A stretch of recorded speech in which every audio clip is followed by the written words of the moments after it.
2 Chronicles chapter 31. After a great Passover celebration, King Hezekiah's heart was full of joy, but he knew that the work was far from done. The people of Judah had turned back to the Lord, but now it's time to ensure that their hearts and actions remain aligned with God's will. Hezekiah understood the revival must extend beyond a single moment. It must become a way of life. So the great revolution, or the resolve, he had to make a decree to organize kingdom, bringing order to worship, ensuring that the people stayed faithful to the Lord in every part of their lives.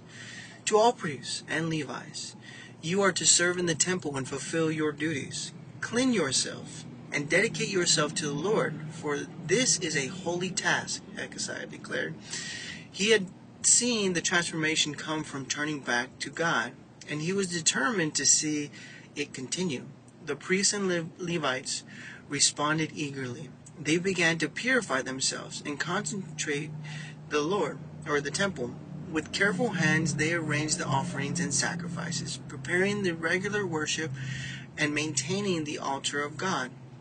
The people, moved by the example of their king, brought their tithes, offerings, and gifts to the temple. They understood that the true worship wasn't about sacrifice, but it was about the life of generosity that reflected God's own heart.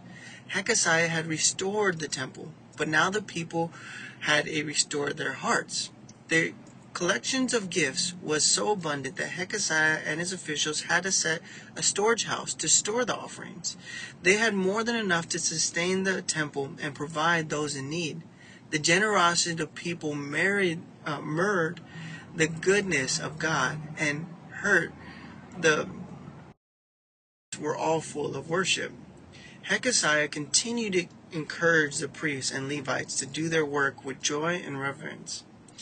They led the people in worship, singing songs of praise and offering sacrifices to God. The whole nation was united, this renewed devotion to God.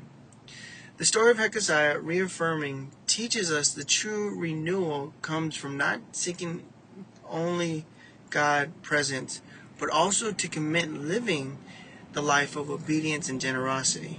Worship is not confined to one moment. It is a way of life. This week I encourage you to reflect on your own life, or the areas where God is calling you to dedicate yourself more fully to Him. Perhaps it's going through giving, serving, or offering your time to others. Let's make a worship to be a part of our daily lives, just as Hezekiah did, bringing our lives to the Lord and living our lives to reflect His love. Share your thoughts with someone close to you, and together let's commit living out our faith in a way that brings glory to God every day. You have a blessed, wonderful day. One day at a time, we'll get through the entire book of the Bible.